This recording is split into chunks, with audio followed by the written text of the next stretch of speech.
you're taking the audience's expectations and you want to give them an equation that they can add up together. So they talk about good filmmaking is 2 + 2, right? So you give someone the equation and they do it themselves. Rather than giving them 4, you give them 2 + 2. So it's something just for them to figure out. And whether that thing is hitting, going over the bar line with a note that you might expect to finish the phrase, but you go over a bar line instead and you get the audience to figure it out in their heads, or you do something in 5s where it's close to 4, but the 5s just makes the audience go, okay, what is that? Okay, now I get it. And that like extra beat. And as long as the idea is sound and you get the audience to do the equation, then I think you have really memorable music. But you can't do that if you go, here's part of it, and then I'm just going to round everything out with a very kind of generic filler part. We have a rule in our band where no filler. We don't put any filler in our albums. And it means our albums are a lot shorter, and it means that we take a lot longer to write our albums, and it's a lot more stressful to do it.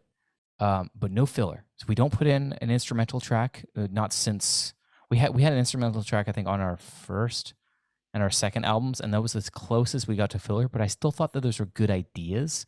But ever since the last 2, we're like, no filler songs. Every song should be a song front to back, and people should want to listen to that song. You know, when you put on an album and the intro of the album is like kind of like a spacey kind of build up, and always annoys me. Yeah. What we want to do, loads of them. yeah.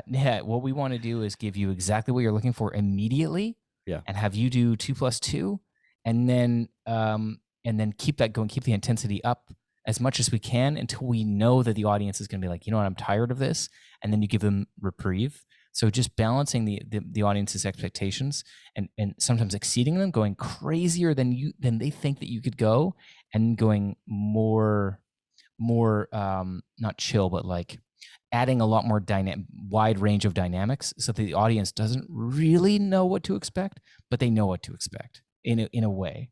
So you just have to like stretch their expectations just a bit, and so that they figure out for themselves, and then it gets stuck in their head, and then they want to see you live or buy an album or buy a T-shirt or whatever. Yeah, I'm starting to realize why your babies make more money than mine.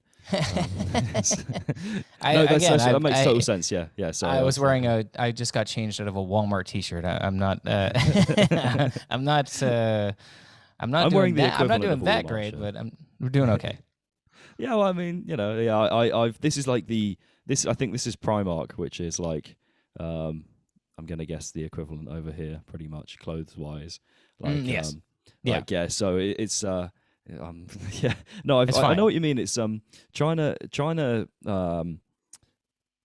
avoiding filler is really difficult, because it's like, again, it's like you say, you've got to, obviously not everything you put out is perfect. You can be a great guitar player, but like you're not always gonna come up with good ideas. And trying to, if you found that, like, here's a good one, I guess. What is there any idea still there in your head that you've written that everyone else in the band has gone no, but you're like, no, please, I really want to use this? Have you got any of them lying around? Yeah, for sure. I have a hard drive full of ideas that I'm like, man, this is pretty cool. And when I show it to the other guys, oftentimes I'll bring an idea to the group, and I will know in my heart, I'm like, they will hate this. And I'm going to bring it anyway because no one else has any ideas that day, or I didn't have any ideas or whatever. And I'll show it to them at the very end. There's a really good example. Are you familiar with, I don't want to presume anything, but are you familiar with the newest album we just put out? It's called Bleed the Future. I've listened. I mean, I've given you music a good listen. I'd have to you have to reference me a track, but okay, that's cool. Yeah, no worries. So we have a song called Reverie on the Onyx, and It starts out with Mozart's Requiem, like a movement from Mozart's Requiem. The Lacrimosa movement, I think. So it's this idea that my wife and I actually had. So I was sitting, I was like, because she loves that piece, and I also love that piece, and I was like, man, it'd be cool if we could like transpose this for guitar, translate it onto the instrument of guitar and bass, two guitars and one bass. And so we sat here for like, I don't know, a couple of days, sort of transcribing it, and I don't think we transposed it from the original key, but we basically just like arranged it for a modern kind of group. And And then I sat on it for like 3 months, and I was like, no one in the band is going to like this. All I did that for was just because I thought it was fun. I never had any expectation that I was going to put it in any or music or whatever.